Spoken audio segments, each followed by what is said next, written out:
In October 2015, 5 years after that fateful day, a ghost from the past walked into the emergency room of St. John's Hospital. A young woman, gaunt and frantic, with eyes that held an unspeakable horror. Her name, she whispered, was Olivia Collins. The name was like a bombshell, shaking both the Westchester Police Department and the media. The cold case of the missing Collins twins, a wound that had festered for 5 years, was suddenly torn wide open. Olivia had returned. The story she told was a nightmare. The two sisters had been abducted by a group of strangers on the night of their 18th birthday. For 5 years, they were held captive in a damp cellar, treated brutally. A few weeks ago, taking advantage of a moment of carelessness from their guards, she had managed to escape. And Sophia? Olivia's eyes filled with tears. "They separated us a long time ago," she sobbed. I think they killed her." The entire nation sympathized with Olivia's story. She became a symbol of miraculous survival, a flower that had bloomed from hell.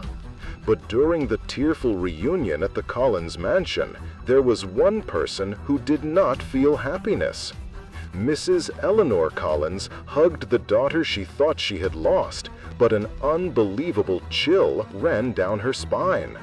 The father, Mr. Richard, and Olivia's friends were overcome with joy, but Eleanor only felt a strange distance. A mother's instinct not only remembers the child she lost, but also understands the one who remains. She began to notice things that were wrong. Not because this person wasn't like Olivia, but because she was too much like a strained version of Sophia, trying to deny herself. During dinner, while talking, the girl had a subconscious habit of tapping her fingers on the table when she was stressed. A small tic Sophia had, but Olivia never did. When the conversation turned to art, Sophia's passion, Eleanor saw a spark flash in her daughter's eyes before it was quickly extinguished and replaced with Olivia's usual indifference. The final straw came when Eleanor gently recalled a memory of the three of them. "Do you remember that time we went camping at Lake Placid? Sophia was so scared of the dark, and you, Olivia, sat and told her stories until she fell asleep." Olivia smiled, an empty smile. "I vaguely remember. I'm glad I was there for her." The answer was technically correct, but the emotion was all wrong.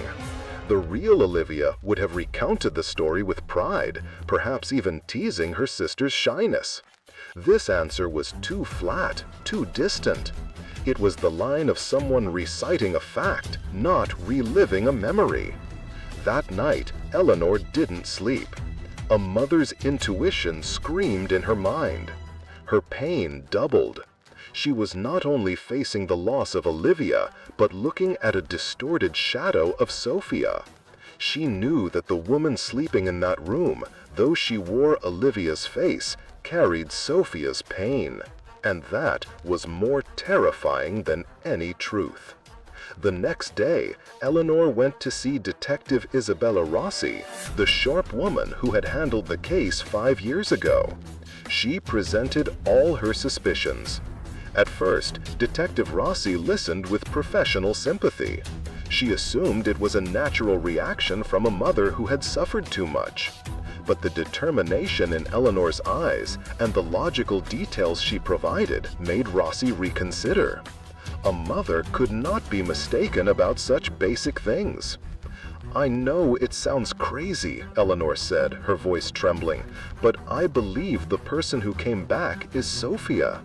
And I want to know where my daughter, my Olivia, is." A secret alliance was formed.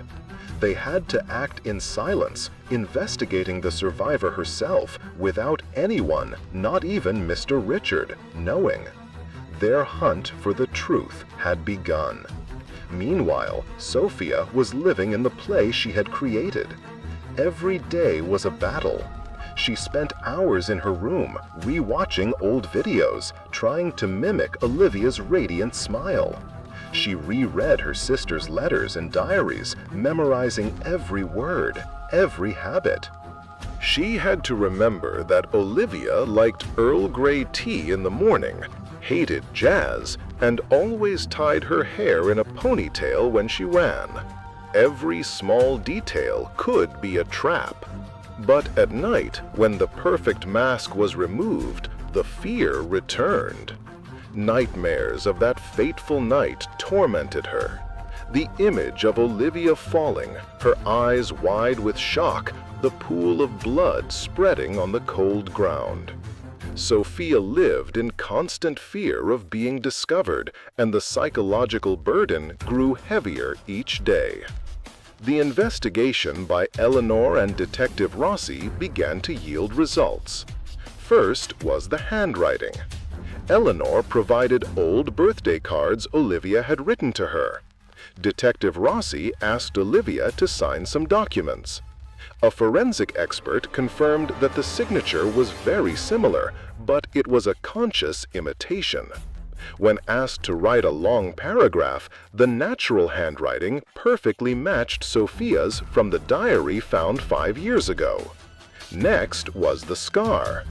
Eleanor remembered that Sophia had a small, faint scar on her left knee from a childhood bicycle accident. During an outdoor meal, she accidentally spilled a glass of water on Olivia's leg.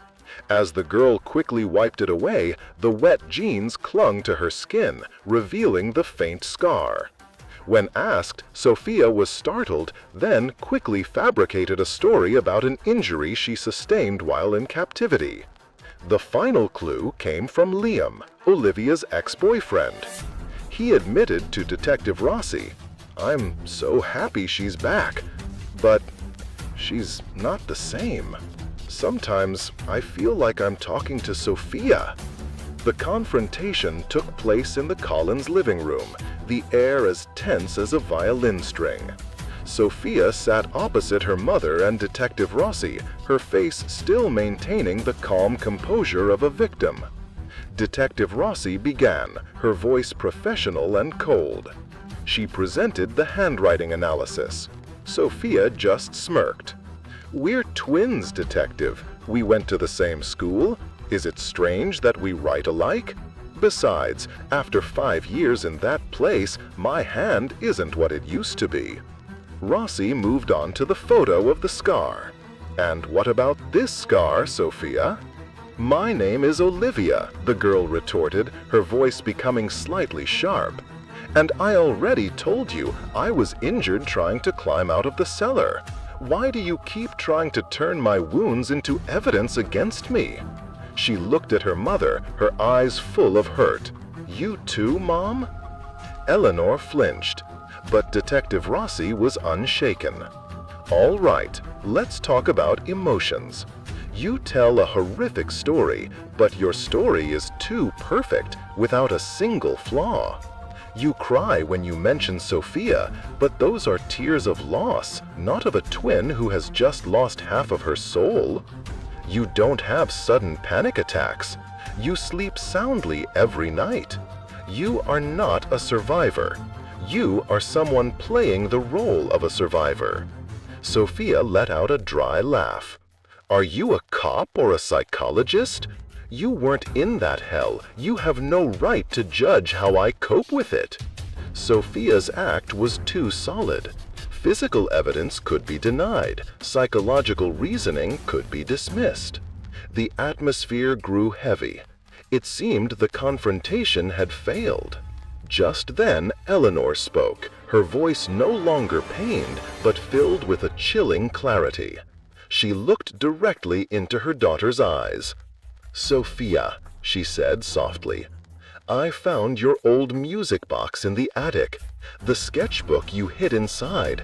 You drew your sister Olivia over and over again. But on the last page, you drew her and then you slashed her face with a knife. You wrote a single line underneath. Only when the shadow disappears can I see the sun. Have you found your son, my daughter?" It was a secret no one else knew, a secret Sophia thought was buried with the past. Silence enveloped the room. For the first time, the perfect mask of Olivia cracked. Her eyes widened, undisguised panic rising within them. The defense built over 5 years crumbled at a single sentence. She looked at her mother, no longer with Olivia's eyes, but with Sophia's resentful glare. "You want the truth?" she snarled, a sob catching in her throat. "Fine, you'll get the truth." Sophia did not collapse in tears. She began to confess, not with remorse, but with a cold fury, as if unleashing all the resentment she had suppressed her entire life. Every word she spoke was a piece of a horrifying puzzle of 5 years of deceit. "You want to know where I've been for the last 5 years?" she began, her voice sharp. "I was studying how to be her. Studying how to be the person you all always wanted me to be." She recounted that fateful night, the accidental push, Olivia's death. But the panic lasted only a few minutes. "When I saw her lying there, motionless, the first thing I felt wasn't fear. It was freedom. For the first time in my life, there was no one to compare me to. No shadow to hide in. Just me. But I knew this world didn't need a Sophia. This world only needed an Olivia Collins. So I decided to give them what they wanted." Years 1 and 2. Erasing Sophia. I hid her body in an old dry well in the woods that only I knew about from my childhood. A place the prim and proper Olivia would never set foot in. I took her wallet, her phone, her ID, and threw mine into a river. Sophia Collins had to disappear completely. I went west, living on cash, working cheap jobs in dusty towns where no one asks about your past. I was a waitress, a motel cleaner. I cut my hair, dyed it black, wore glasses. I killed Sophia every day, until I no longer recognized myself in the mirror. Years 3 and 4, building Olivia. When I was sure no one was looking for me anymore, the real plan began. I didn't just re-watch old videos. I studied. I read books on criminal psychology, on Stockholm Syndrome, on PTSD. I had to know how a real victim would behave. I learned to cry on command. I learned to tell a story that was fragmented and fearful. I downloaded hundreds of articles on missing persons cases, analyzing the mistakes of other imposters. I practiced Olivia's signature thousands of times until it became my own. I listened to recordings of her voice, mimicking every intonation, every laugh. I didn't just want to look like her. I wanted to become her from the inside out. Year 5, the final act. 6 months before I returned, I began the final transformation. I moved to a nearby city, living in a squalid apartment. I stopped eating, surviving on water to look gaunt and malnourished. I gave myself bruises, small scars in visible places. I chose a hospital far from home, where no one knew my family. I rehearsed my story hundreds of times, preparing answers for every question the police, the doctors, and even you might ask. The day I walked into that emergency room was not a lucky break. It was opening night. Sophia finished her confession, breathing heavily. The room was terrifyingly silent. The next day, with a blank expression, Sophia led Detective Rossi and her team deep into the woods behind the mansion. She stopped at a dry well, overgrown and hidden by trees, a place that even the most thorough searches 5 years ago had missed. Under the glare of police flashlights, the air grew thick. Piece by piece, the physical evidence of her horrific crime was brought out of the darkness, extinguishing any last glimmer of hope. The remains of Olivia Collins were finally found, not by an investigation, but by the cold, calculated direction of her own murderer. Sophia was arrested. The truth was exposed to the public, causing a massive shock. The miraculous survivor they had sympathized with was a cold-blooded killer, an impostor with a chillingly sophisticated plan. For Eleanor, it was the most bitter victory. Her intuition had been right. She had found the truth. But that truth also meant she had lost both her children. Olivia was dead at the hands of her own twin sister, and Sophia, the daughter she loved, had become a monster with a heart of ice. The story ends with the image of Eleanor sitting alone in the cold, empty mansion, staring at a photograph of the two sisters smiling happily in the sun. Her pain was not just the loss of her children, but also the confrontation with the fact that her love, in some way, had contributed to the tragedy. And the justice she had sought, in the end, only served to deepen the endless pain.